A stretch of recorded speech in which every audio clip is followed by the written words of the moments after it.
All right, let's dive into a really fascinating and frankly kind of startling geopolitical theory. It's one that suggests the rules of global power are being quietly rewritten in a way that could pretty much change the world as we know it. So, let's get right into it. So, picture this. You wake up one morning, you check the news, and you find out that the president of a sovereign nation has just vanished. Captured. Not in some messy coup or civil war, but in a slick, covert overnight operation. And that's the wild claim at the very heart of the theory we're digging into today. So right away, this brings up a huge question, doesn't it? Is something like that, an illegal act of war, something that just shatters every international rule we have? Or is it something else entirely? A brand new, shockingly direct kind of international justice? That's the puzzle we're going to try and piece together. Okay, so first things first, let's break down the supposed operation itself. According to this theory, what exactly went down? And the theory gets super specific here. It claims the operation was pulled off by the U.S. Delta Force. We're talking one of the most elite special ops units on the planet. The execution was supposedly surgical, so clean there was basically no resistance. Now, for that to happen, you'd need perfect intel on President Maduro's whereabouts, and the timing, that's key too. A Friday night right after the oil markets close to stop a worldwide economic panic. And the trigger? The thing that supposedly set it all off? A meeting between Maduro and a Chinese delegation, a move that was seen as a major challenge to American influence. A secret capture of a Latin American leader by U.S. Special Forces. I mean, it sounds like something straight out of a Hollywood movie, right? But here's where it gets really interesting. The analysis asks a critical question. Has anything like this happened before? Well, it turns out there might just be a historical playbook for this exact kind of scenario. You have to go back to 1989, Operation Just Cause. That's when the U.S. military went into Panama to grab its leader, Manuel Noriega. And when you look at them side by side, the parallels are, well, they're pretty hard to ignore. The target in both cases is a leader in Latin America considered hostile to the U.S., and the method is a direct capture by special forces. It really does look like a pattern of action. Right, so the really big takeaway here is that this wouldn't be just some random one-time thing. The source material argues that this is actually a consistent strategy, like a go-to move in the foreign policy toolbox for dealing with certain leaders in the region. This whole playbook idea, it's absolutely central to understanding this theory. Okay, but this all begs the biggest question of all. Why, right? Why would anyone take such a massive risk? Well, according to this analysis, the answer comes down to two things that pretty much run the world: oil and geopolitics. Okay, first up, oil. And it's a huge factor. Venezuela, you have to remember, is sitting on some of the largest proven oil reserves in the entire world. So, the theory goes, this operation would be the ultimate power move in a much bigger strategy to reassert American control over the global energy supply. It's all about locking down resources and controlling the market. But wait, just when you think it's all about black gold, the analysis pulls back the curtain on another critical layer. This isn't just about resources. It's a move in a much, much bigger geopolitical chess game. And there's another major player on the board. Yep, we're talking about China. You see, the theory presents this whole thing as a direct response to Beijing's growing influence in Latin America, a part of the world that's historically been seen as America's backyard. That meeting we mentioned between Maduro and the Chinese delegation, it wasn't just a simple diplomatic chat. It was seen as a major provocation. So in that context, a capture like this would send a very powerful message to Beijing. So we've got oil, we've got China. How does this all connect to a bigger strategy? Because, you see, this isn't just about one country or one resource. The analysis claims this is about dusting off a very old, very powerful idea in American foreign policy. We have to talk about the Monroe Doctrine, which goes all the way back to the 19th century. At its core, it was a U.S. policy that basically declared the Americas as a U.S. sphere of influence, telling European powers to stay out. And the claim here is that we're seeing a radical new spin on it for the 21st century. So, how is it being reinterpreted? The analysis points to three main shifts, particularly under the Trump administration. First, you have this push to reassert that old-school dominance in the Western Hemisphere. Second, putting hard economic interests, like oil, right at the very top of the priority list. And third, and this is a big one, a willingness to go it alone, to bypass international norms to get things done. And there's actually a name for this whole approach in the source material: Jacksonian logic. It's a callback to the populist nationalist style of 19th century President Andrew Jackson. It's all about being intensely pragmatic and, not being afraid to bend or even break international law to protect what are seen as core American interests. So where does this all leave us? What does it mean for the future? Because if there's any truth to this theory, we're not just talking about a new strategy. We're talking about a fundamental shift in how global power actually works. And this is really the mind-bending conclusion of the whole analysis. It suggests the U.S. military is acting as a kind of international law enforcement. That clear line that's always existed between a military operation and, say, a criminal prosecution, poof, it's erased. The battlefield and the courtroom suddenly become the exact same place. But hold on, there's one last little twist in all of this. The theory also leaves open the possibility that this wasn't all just brute force. It suggests there could have been some kind of pre-negotiated deal happening behind the scenes, a quiet arrangement to make sure power changed hands without any bloodshed, a mix of raw power and covert diplomacy. Which leaves us with a pretty heavy question to think about, doesn't it? This whole theory, this Delta Doctrine, it paints a picture of a world where the old rules just don't seem to apply anymore. It describes this strange, unsettling fusion of military might and legal authority that is, well, ruthlessly efficient. And it forces us to ask, in this new world, if the military becomes the court, who exactly is the judge?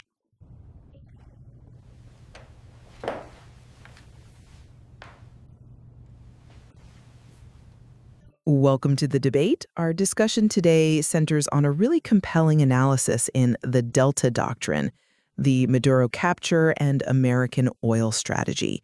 The material details an alleged operation by the U.S. Special Forces, that's Delta Force, to capture the Venezuelan president with what the source calls astonishing precision.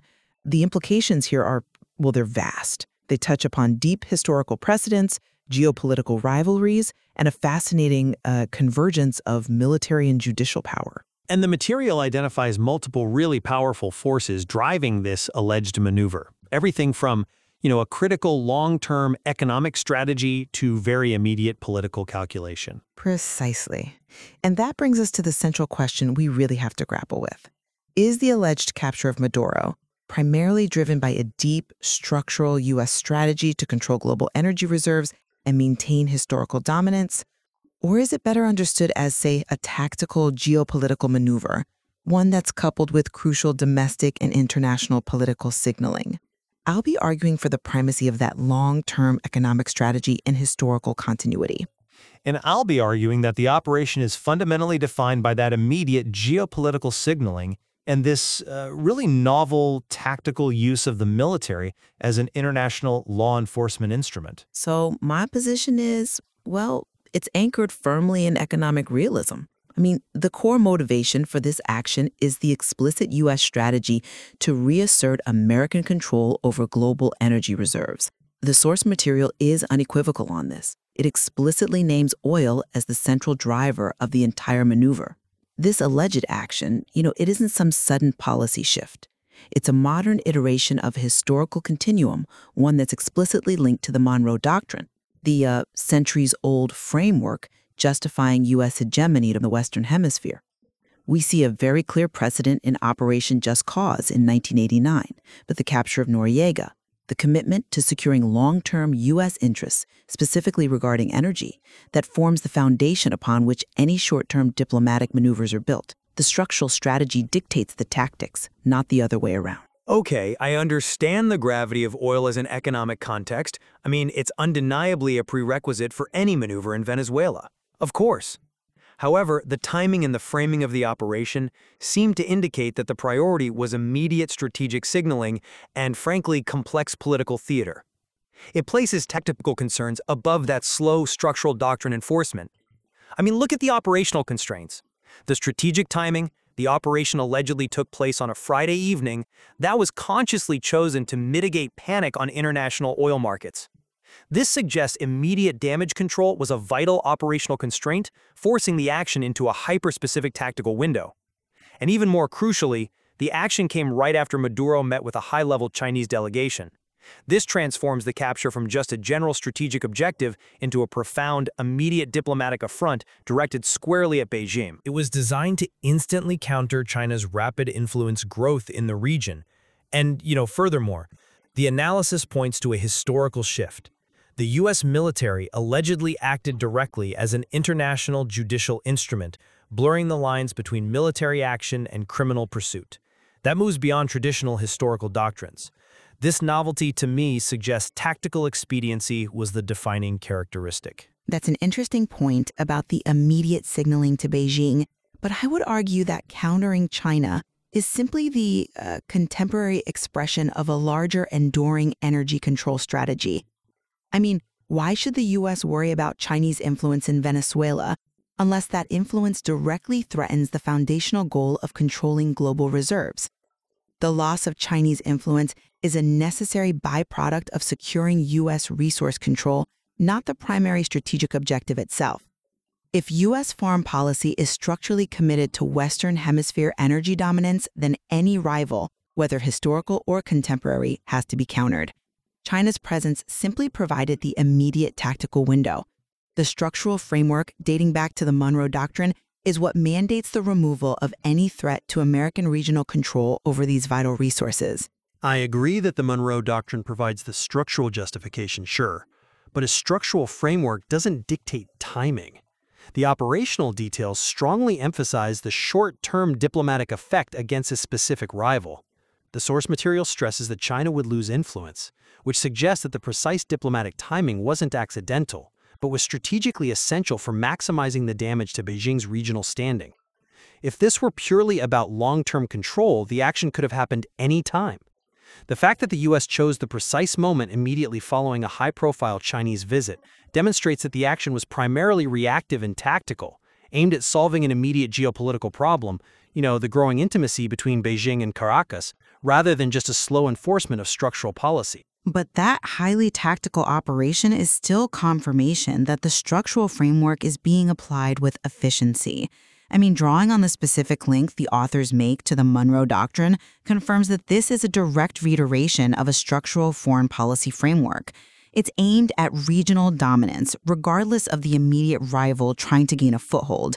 The fact that the operation was executed with high precision and good intelligence, well, that just shows competent execution of a long-standing strategic requirement, removing hostile actors and asserting regional control to secure resources. And furthermore, the necessity of timing the operation to mitigate oil market panic, as you pointed out, that reinforces the strategic depth. Market stability isn't a deviation from the energy strategy, it's a necessary prerequisite for the successful long-term maintenance of global resource control. You can't control the resource if your action destroys the market. I understand why you integrate market stability into the structural strategy, but I think the emphasis on sophisticated timing still points to a tactical priority. We need to focus on the novelty here. Let's shift to our second core point of contention: historical continuity versus the radical novelty of the military's new role. While the analogy to Operation Just Cause shows continuity in terms of regional intervention, the source highlights a new and, frankly, alarming element: the U.S. military acting directly as an international judicial instrument. This is a qualitative shift. It's not simply eliminating a hostile dictator, it's enforcing a legal warrant via elite special forces. I'm just not convinced that this is merely a new form of enforcement for an old strategy. Why not? Because this new role fundamentally suggests a departure from historical norms, and it aligns perfectly with the Jacksonian logic described in the material. A pragmatic executive willing to violate or, bypass norms of international law for a perceived national interest. This blending of military action and penal pursuit represents a significant novelty that overshadows simple historical repetition. It makes the action fundamentally tactical and political, prioritizing immediate legal and political outcomes, the removal of an indicted figure, over the slower, more traditional path of maintaining strategic boundaries. The speed and method are prioritized over the conventional strategic roadmap. I acknowledge the significance of the judicial element, I do. But I maintain that the form of enforcement does not change the structural intent. Whether the U.S. eliminates a leader via regime change like in the 80s, or pursues them through a judicial mechanism backed by military force, the underlying purpose remains the same: eliminating a hostile leader in the Western Hemisphere to secure U.S. economic interests as prescribed by historical doctrine. The judicial mechanism, while novel, is fundamentally a tool of political and strategic expediency. It allows the administration to claim a higher ground, that they're simply enforcing international law, while executing the foundational economic and strategic goal of removing an adversary who threatens resource control. The means ultimately serve the enduring end. But the existence of this judicial element profoundly elevates the geopolitical signaling. It sends a far more complex and frankly a chilling message to the international community that the U.S. is willing to functionally bypass the conventional distinctions between military intervention and international law enforcement. It introduces uncertainty into the global diplomatic framework, and we also can't ignore the context of the administration itself. The analysis refers to the operation as a political spectacle. This spectacular presentation reinforces that the operation served an immediate domestic political purpose to reinforce the president's national stature as a decisive leader. That tactical, personality-driven maneuvering is inherently focused on short-term political gains, making it more about tactical politics than the slow, measured application of structural foreign policy. I would argue that successful long-term strategy requires effective short-term communication and popular support. The political spectacle is merely the contemporary tool used to gain the necessary political capital to sustain the long-term expensive strategy of regional control. A president may use populist or pragmatic rhetoric, the Jacksonian logic you cite, to justify a structural action, but the structure remains the bedrock. The Monroe Doctrine doesn't disappear because the president is pragmatic. If anything, the pragmatic Jacksonian logic is simply a highly energized and efficient way of enforcing the structural doctrine against immediate threats. The political tactic facilitates the strategic goal. I'm simply not convinced that the political theater is merely incidental window dressing. When the action is specifically designed to boost a leader's stature and manage domestic expectations, the tactical political necessity becomes a driver equal in weight to the underlying economic goal. The immediate projection of power, the geopolitical signal, that was the primary metric of success, not just a strategic byproduct. Let's consider the operational details further. This leads us to our final point. The suggestion in the source material that the capture might have been partially negotiated beforehand. A deal, so to speak, allowing a transition without bloodshed. This is a complex element that cuts across both our arguments. That is a compelling point, and one that requires careful framing. I argue that the possibility of a quiet, negotiated outcome strongly supports the economic and structural strategic view. A negotiated exit prioritizes stability, and stability is absolutely essential for maintaining control over the resource infrastructure. Negotiating a transition minimizes the risk of a chaotic, unpredictable military confrontation, which could damage oil assets or disrupt supply lines, thus severely undermining the core strategic goal of securing the resource. Therefore, the willingness to negotiate demonstrates a commitment to the long-term stable management of the resource. That is the definition of structural strategy. I disagree that negotiation necessarily implies a measured structural strategy. I'd contend that the deal possibility aligns perfectly with the tactical, pragmatic Jacksonian approach described by the authors. It signifies a willingness to use flexible, non-traditional means, so not a pure, classic military invasion, but a clandestine, maybe financially incentivized exit to achieve a rapid, surgical outcome, regardless of formal international procedure. This supports the tactical and political priority, achieving a quick, clean win, maximizing geopolitical disruption, and delivering the spectacle without the complexity of a prolonged conventional war. It shows agility and expediency, which are hallmarks of tactical maneuvering, not the rigid application of doctrine. But if the overriding goal was pure tactical expediency, why bother negotiating at all? A full-scale kinetic operation would send a louder, more immediate, and undeniable geopolitical signal of raw power. The decision to pursue a stable negotiated transition demonstrates that the protection of the underlying economic asset was the paramount concern. The strategic need for a functioning oil infrastructure dictated the choice of a quiet, negotiated means over a chaotic, loud invasion. Because the tactical signaling involves the sophistication of the removal, removing him via a quiet judicial military action timed perfectly, sends a far more sophisticated and effective signal to Beijing and Moscow than a chaotic, disruptive military invasion that might crash the oil markets and risk regional instability. The quiet method serves the high-stakes, immediate geopolitical objective by demonstrating surgical reach and calculated risk management.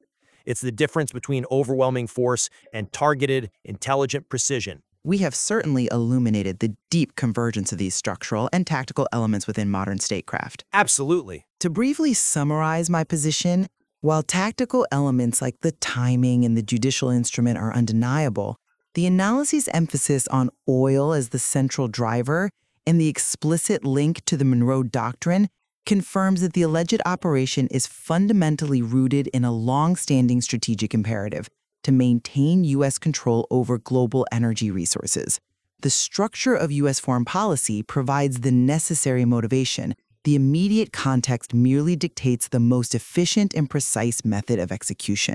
And to briefly summarize mine, the operation's defining characteristics, the strategic timing related to market closure, and the immediate counter to the Chinese delegation, the novel transformation of the military into an international judicial instrument, and the framing within Jacksonian political logic as a political spectacle, all of this demonstrates that this was primarily a targeted, high-stakes geopolitical signaling maneuver designed to disrupt immediate rival influence and project decisive, rapid political power onto the global stage. The tactical priorities define the form and timing of the operation. What the material shows compellingly is the reality that modern U.S. foreign policy actions are rarely singular. They exist and are executed at the complex nexus of deep economic strategy, geopolitical competition, and real-time political communication. To truly appreciate the complexity of this reported action, one must analyze not only the structural foundations, but also the immediate tactical necessities and political constraints that shaped its ultimate highly sophisticated execution. There is certainly much more complexity to explore within this fascinating analysis. Welcome to the Deep Dive, the place where we take complex geopolitical events, strip away the surface noise, and really try to deliver the pure, concentrated insight directly to you. And today, we have an event that is, well, it's pretty staggering. It really is. We're staring down a scenario that, it sounds like it was ripped straight from a high-stakes geopolitical thriller. We're talking about the reported capture of a sitting foreign leader. Allegedly, of course. Yes, allegedly. Yeah. Executed by U.S. Special Forces, specifically Delta Force, with a level of precision that is, well, it's frankly astonishing. It is, and I think the shockwaves generated by this event are really what we have to analyze today. We need to move beyond the sensational headlines. Absolutely. We're drawing today on a particularly fascinating analysis penned by Idris Aberkane and Sylvain Ferreira, and they meticulously look past just the operational details to examine the deeper layers of strategy. What are they arguing, essentially? They argue that this was less about an isolated incident and more about an integrated maneuver. It involves sophisticated energy strategy, global power dynamics focused squarely on China, and this is the interesting part, the aggressive reassertion of some very old legal and military precedents. Okay, so let's unpack this. Our mission here is precisely to understand those layers. We need to dissect the strategic timing that went into this, which, as we're going to find, was intensely market aware. To say the least. And economically motivated. We need to look at the explicit drivers, which seem to be rooted in oil and these historical doctrines, specifically the Monroe Doctrine, that are being, dusted off and aggressively reasserted. Right. The core questions here are really, why was this action taken now? Why in this specific manner? And what message does it send to both our rivals and our allies about the future of American foreign policy? Well, and what's fascinating here, what really caught my eye in the source material, is how this action potentially redefines the line between a traditional military intervention and something else, international judiciary enforcement. What do you mean by that? The sources suggest a deliberate, even a calculated blurring of these boundaries. A situation where the most specialized, high-level military force is used to achieve objectives that look suspiciously like a criminal prosecution. Like executing an arrest warrant. Exactly, like executing an arrest warrant on a global scale. And it forces us to ask, is the United States creating a new template here for global policing? And if it is, what are the parameters? Who decides who's next? That blurring of lines is precisely the key insight we're chasing. So let's jump right into the tactical side first. Let's talk about the execution, the stunning precision that made this maneuver so effective and, frankly, terrifying to adversaries. Yep. The operational detail, as is described in the Abraham and Ferrer analysis, it suggests almost flawless execution. Yeah, flawless is the word they use. We're talking about an operation reportedly carried out by U.S. Special Forces Delta Force, and it's characterized by this astonishing precision and, crucially, minimal, if any, apparent resistance. And that lack of resistance is the first and maybe the most powerful data point we have. Right. When a high-valued target like a sitting head of state is removed from what you'd assume is a secure environment with no major firefight, no protracted battle, that level of successful infiltration and extraction, it tells you volumes about the nature of modern warfare and the prep work involved. It immediately suggests several things. First, as you said, the intelligence was not just good, it had to be virtually perfect. Not just, he's in this city. You know, he's in this room, his security detail is configured this way, and here is the precise 10-minute window where there's a weakness in his security cordon. That level of detail. Which guarantees certainty. Exactly. And second, it confirms that the strategic objective was hyper-focused. This was surgical removal, not a prolonged military campaign or, sparking a mass civil conflict. The goal was to remove the center of gravity without destabilizing the whole regime violently. And we have to talk about why Delta Force specifically. I mean, why deploy arguably the most specialized, most elite unit for a task that on paper might just look like a typical intelligence extraction? Well, that's where their very specific technical expertise comes in. Delta Force, or its official name, the 1st Special Forces Operational Detachment Delta, they excel in one thing above all else: high-value target acquisition in non-permissive environments. Meaning places they're not supposed to be. Places they're definitely not invited. They are specifically trained not just in, direct action kicking down doors, but in low signature infiltration, precision reconnaissance, and incredibly rapid exfiltration. Getting in and out before anyone knows you were there? Precisely. If the objective is to extract a single individual from a secure compound, probably under the veil of darkness, with minimal collateral visibility and zero local noise, Delta Force is the exact tool for that job.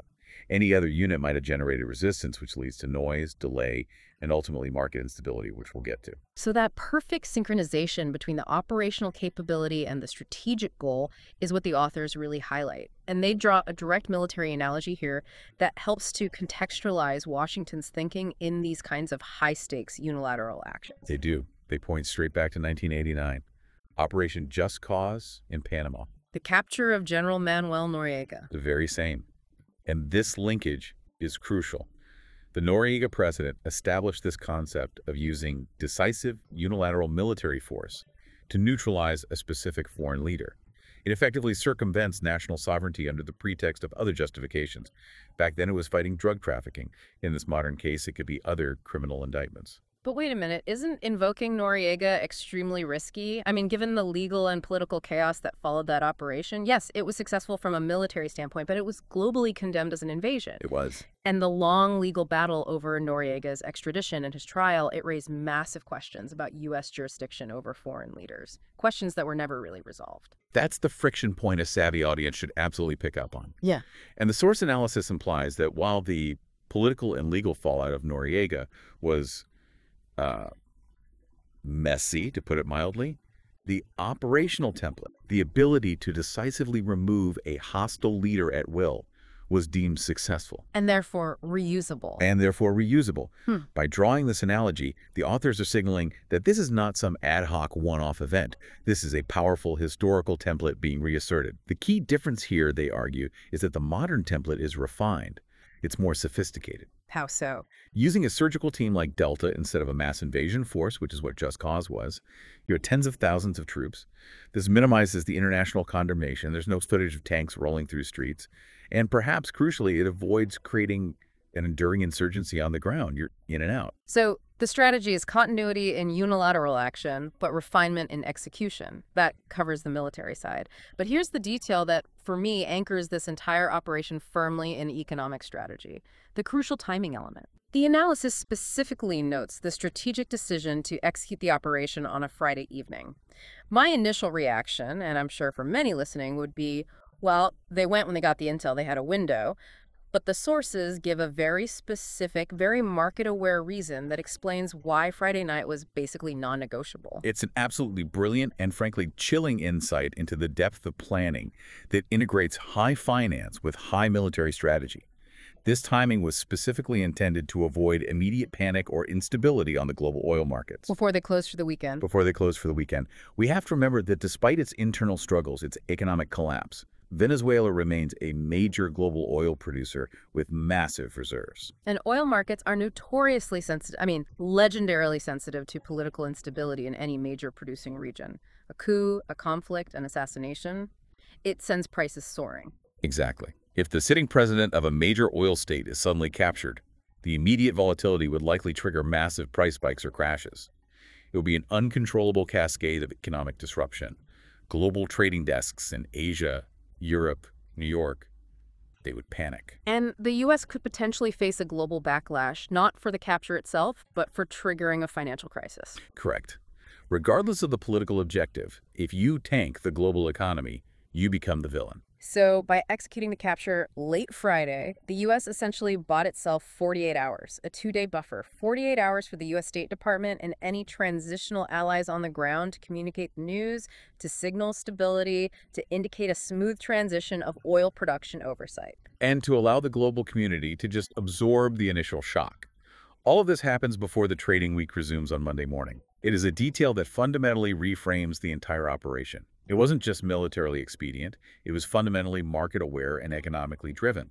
It prioritized financial stability over immediate political showboating. That integration of economic calculation into military timing is, I think, the single most important operational takeaway here. I agree. It demonstrates that modern geopolitical maneuvers are often executed as these complex exercises in global supply chain risk management. You're using military force to achieve stability in the face of what should be a massive political disruption. The stability of oil flow and, more importantly, oil price was apparently judged to be a higher priority than the immediate political optics of the capture.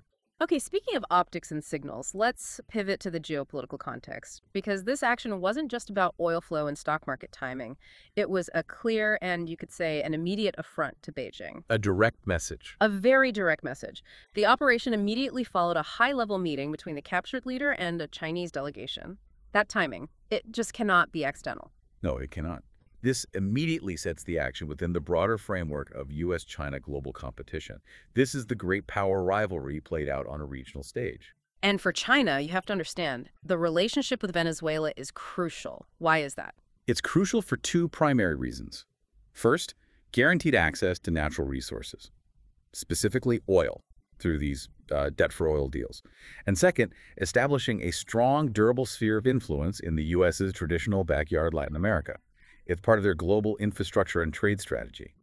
Beijing offers massive loans, they build infrastructure, and in return, they secure long-term concessions on resources. And then, moments after a key Chinese delegation leaves, having presumably secured or discussed future deals, the individual they have banked their entire regional geopolitical strategy on is just removed from the political chessboard. Poof, gone. By their primary global rival. That is the aggressive message being sent. The capture is framed by the sources as a major diplomatic affront to Beijing. It results in an immediate and significant loss of influence, of face, in the region. China's investments, its soft power, its strategic access, all of it is thrown into immediate jeopardy. The United States is signaling something here.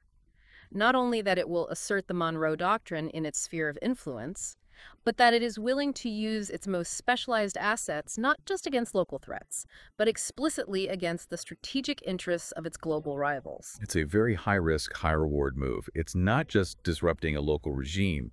It's directly challenging China's expanding geopolitical footprint in a clear, undeniable demonstration of superior regional capability. It's saying, you can sign the deals, but we can remove the person you sign them with.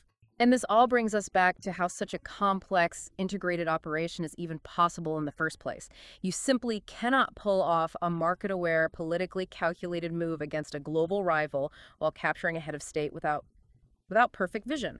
Which brings us to the critical role of intelligence. The sources stress this repeatedly.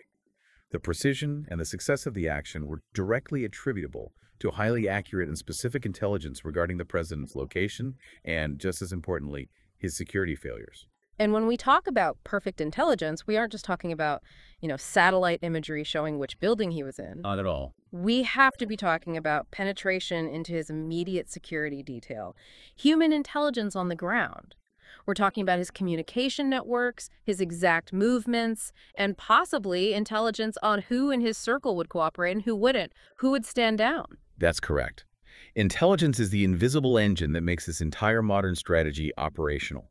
You cannot risk a Delta Force deployment with all the political capital that entails without near certainty. The risk of failure is too high. The risk of a firefight, of casualties, of a hostage situation, it's unthinkable. The precision required goes beyond just military efficiency. It is absolutely necessary to maintain the integrity of that Friday night timing strategy and the geopolitical messaging to China. Because any failure in intelligence would lead to resistance, which leads to noise, delay, and market instability.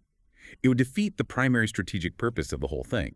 Therefore, the sources conclude that the precision of the strike is the ultimate validation of the intelligence community's role as a primary strategic enabler of foreign policy in this scenario. They provided the operational certainty that was needed for a maneuver where the economic stakes were just as high as the military ones. So if we look at this first section, what we see is a meticulously calculated action.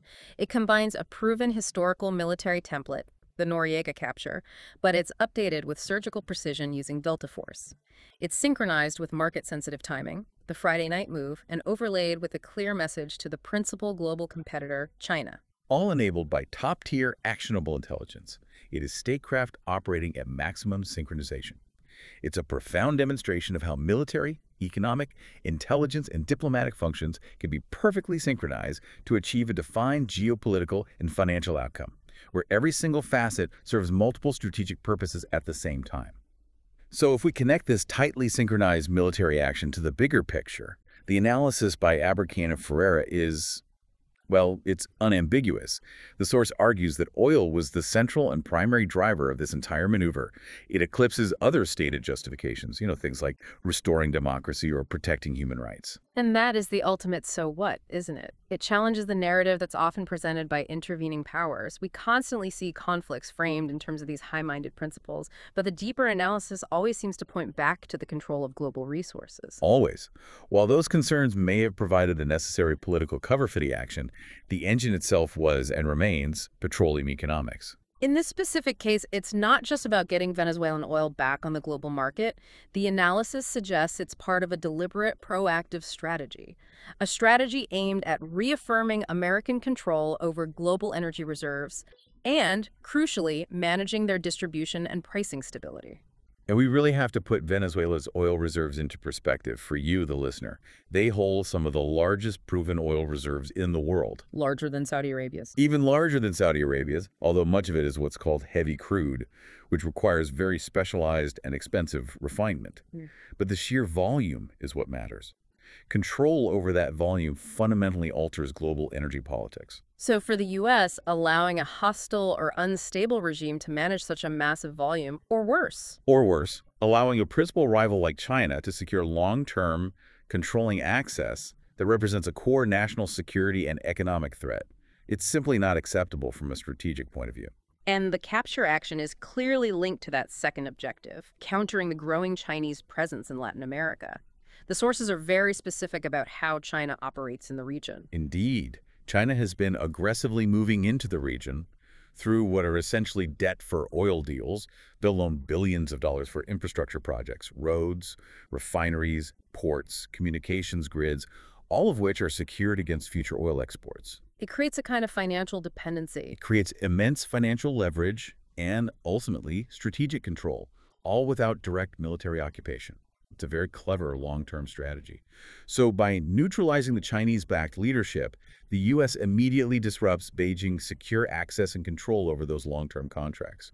It creates a massive financial and strategic headache for China overnight. This links the economic drive directly to geopolitical control.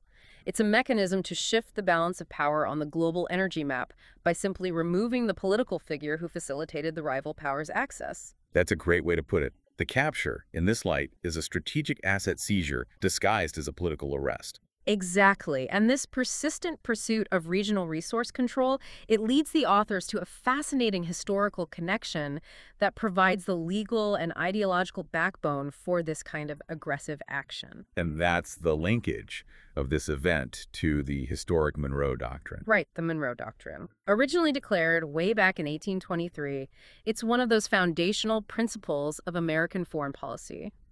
We all sort of know it stated that European powers should not interfere in the affairs of the Western Hemisphere, establishing a regional hegemony for the U.S. But for an audience steeped in geopolitics, we need to know how the sources define its modern aggressive reinterpretation. This isn't ancient history. This is a continuously evolving template. Absolutely. The sources analyze how the doctrine was reinterpreted, specifically by the administration that oversaw this action, and how it was moved from being a defensive shield to an offensive mandate. Explain that difference. Well, historically, the doctrine was mostly about preventing colonization or external military threats from Europe.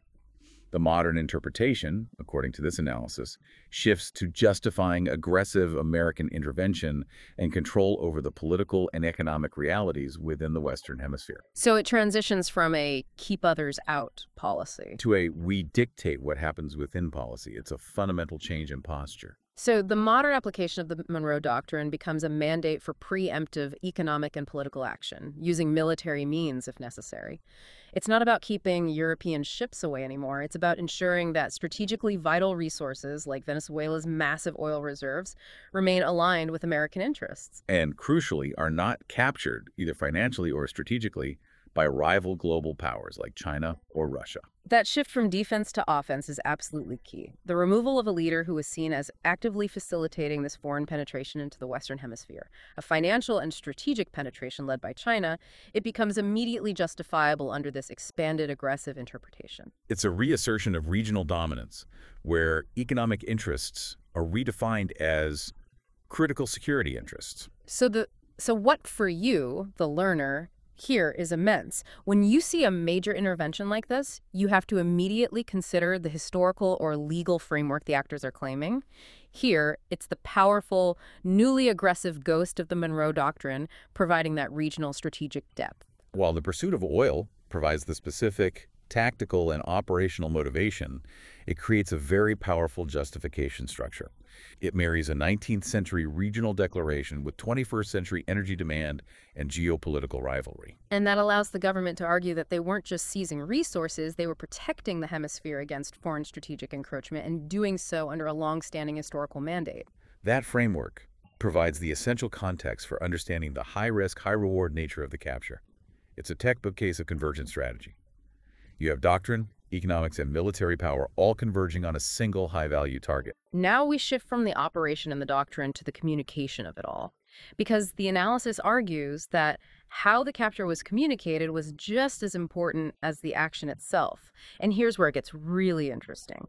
This section deals with how the event was framed, both domestically and internationally, to maximize political gain. Right. The communication surrounding an event of this magnitude is the necessary final step to cementing its legitimacy, or at least the perception of legitimacy, both at home and abroad. The sources specifically discuss the tone and style of the discourse attributed to the former president following the event. And it wasn't subtle. Oh, not at all. It was spectacular, theatrical, and tailored to a very specific domestic audience. That style is characterized in the analysis as deliberate political showmanship. And it makes sense. In a global media environment that's saturated with information, a political leader needs not just successful results, but results that are presented as a memorable, decisive spectacle. Win. A clear, unambiguous win. This show would have been engineered to reinforce his national stature and domestic appeal, projecting an image of swift, effective action on the global stage, untainted by the slow, messy pace of traditional diplomacy. And that political showmanship serves multiple crucial purposes. Yeah. Internationally, it projects raw power and unilateral capability. It reminds adversaries that the U.S. can act decisively and unexpectedly, even against the interests of a pure competitor like China. But domestically? Domestically, however, it taps into a deep well of populist support by demonstrating aggressive protection of perceived national interests. In this case, energy control, and reasserting American primacy in the Western Hemisphere, without apology or deference to international norms. And this political approach leads the authors to define the action using a very specific theoretical lens, Jacksonian logic. Now, for those who might be unfamiliar, Jacksonian foreign policy is a major tradition in U.S. statecraft. How does the source specifically define it in this context, and why does it matter so much here? The analysis places the leadership squarely within a Jacksonian logic, which refers back to the populist, often isolationist, yet intensely aggressive foreign policy that's associated with President Andrew Jackson. Right. This logic is defined by several core traits that are highly relevant here. A leader who is pragmatic, intensely nationalistic and populist, deeply distrustful of international elites and institutions like the UN, and critically, willing to violate norms of international law to aggressively defend what are perceived to be the interests of the United States. That willingness to violate international norms, the idea that the ends justify the means when you're protecting the common man's economic security, that is the defining feature that allows for an operation like this to even be considered. It is. Traditional foreign policy relies on multilateralism, treaties, the UN Security Council.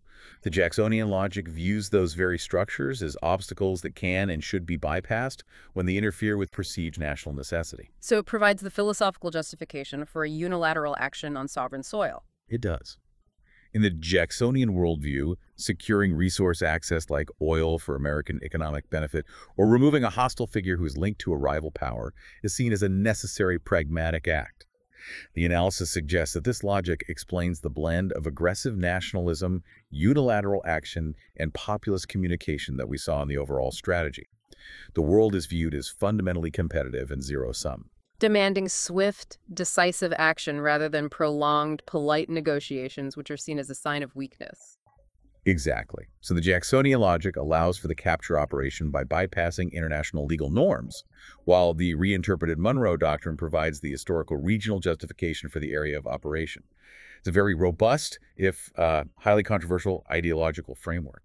But the sources introduce a fascinating, highly nuanced suggestion that complicates this clean Jacksonian narrative. I do. The negotiated possibility, the idea that this capture might have been at least partially negotiated beforehand. And this is where the analysis becomes highly sophisticated. It suggests that the Delta Force operation and the resulting political spectacle might have actually masked a quiet internal deal. So the question then becomes, if the goal was simply removal, why the massive political show? The theory suggests the discrete, prearranged deal would have been designed to allow for a transition of power without bloodshed or major effusion, while the spectacle of the raid was for the public record, for the cameras. But why would a sitting leader agree to be captured rather than fight or simply flee? What would they possibly gain from allowing this spectacle to happen to them? Well, they gain guaranteed stability, potentially their life, the safety or financial security of their immediate family or their closest loyalist factions. If the alternative is a violent overthrow, a bloody civil conflict, or a prolonged period of hiding and eventual resource collapse. Then accepting a quiet capture in exchange for personal guarantees is a profoundly rational choice. It's a deal. And this aligns perfectly with the earlier Friday night strategy we discussed. The need for stability and continued oil flow was paramount. A negotiated, controlled transition, even one masked by the appearance of force, is far superior to total chaos from an economic perspective. So, connecting the dots here, this theory suggests a highly controlled operation. The military spectacle Delta Force on the ground was necessary for the Jacksonian political optics and for the international message of strength. The underlying reality, however, was a negotiated political settlement designed to maintain stability and ensure the continuity of resource flow. The external show was for domestic political consumption and international signaling. The internal deal was for practical economic transition management. It creates this fascinating duality. The populist Jacksonian leader demands visible, decisive action, which the commando operation provides.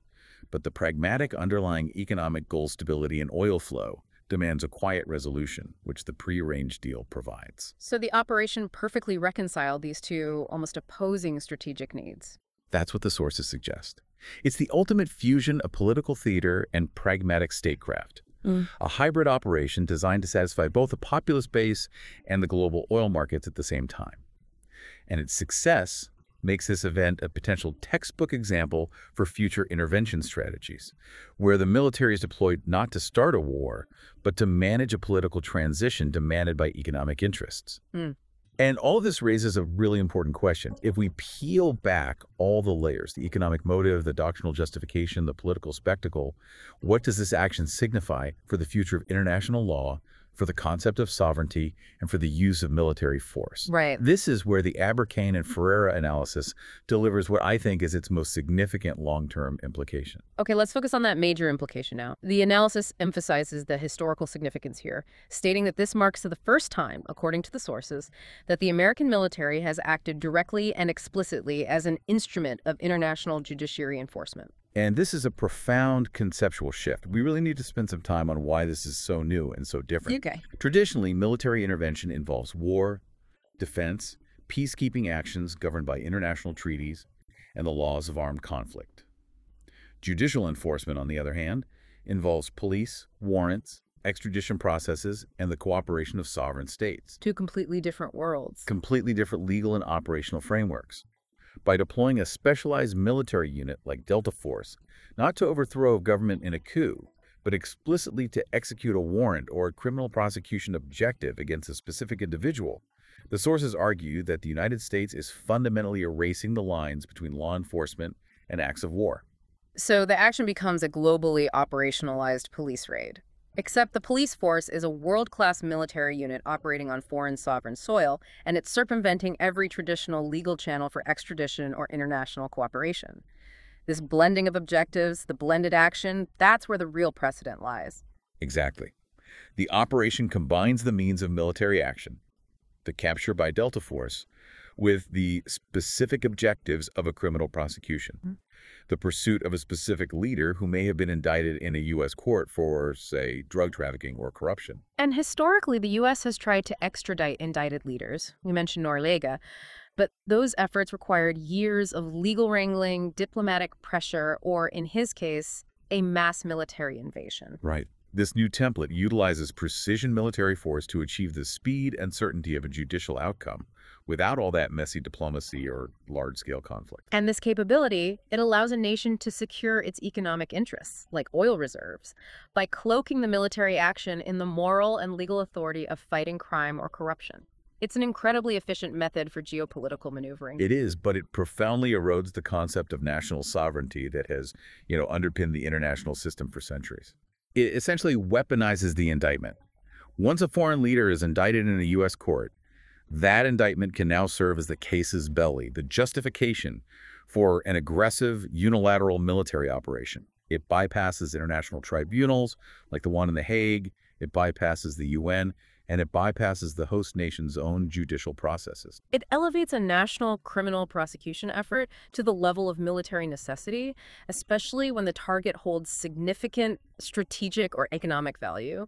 This is the new doctrine we have to understand. It is, and the long-term legal ramifications of that are enormous.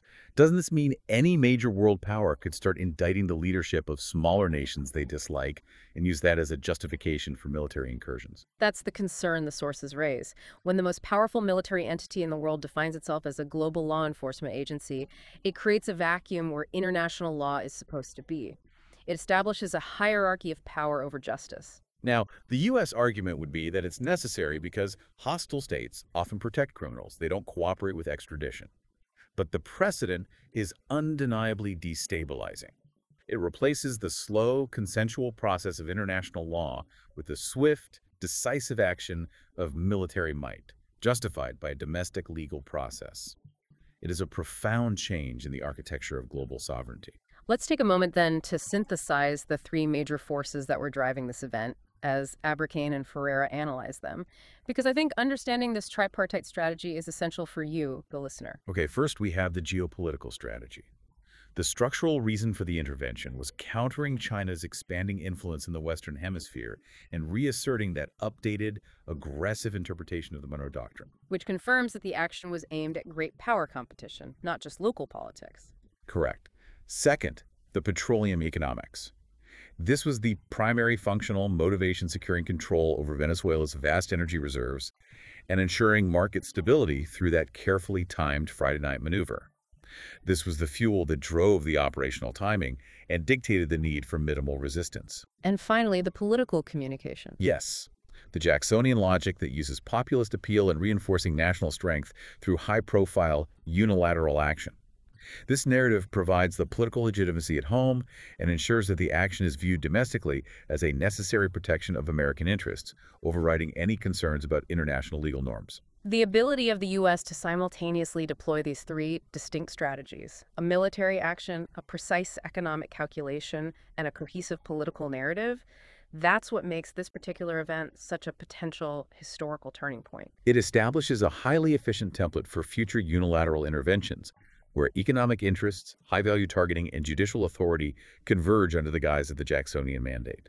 It truly does sound less like traditional diplomacy. And more like strategic corporate restructuring executed by commandos. Yes. With a political leader serving as the CEO who delivers the decisive action, it's statecraft as M&A mergers and acquisitions using military assets. This has been a true deep dive into the meticulously layered motivations behind a single high-stakes geopolitical event. We've moved far beyond the initial reporting to really try and understand the strategic architecture. And just to reemphasize the crucial links we found, the astonishing military precision by Delta Force was tied directly to economic timing, that critical Friday night move. Which was designed specifically to maintain global oil market stability. Exactly. And the entire operation was fundamentally underpinned by a historical doctrine, the Monroe Doctrine, but updated for the modern energy war against China's rising influence. And I think the essential insight from the analysis by Aberkane and Ferreira is this profound and perhaps destabilizing shift from traditional state versus state conflict to the use of highly specialized military units for judicial enforcement. That blurring of lines again. That intentional blurring of legal and military lines on the international stage. It profoundly alters the concepts of national sovereignty and what counts as an acceptable intervention. The Jacksonian logic provides the necessary political will to bypass global norms, while the oil motive provides the necessity and the urgency for the action itself. So, if the American military is now operating as an instrument of international justice, we are left with a critical question. And this question really builds on the source materials analysis of military judicial action and economic motivation. We have to ask, if the military is now operating as an instrument of international justice, what are the criteria for selecting the next target? And that is the question.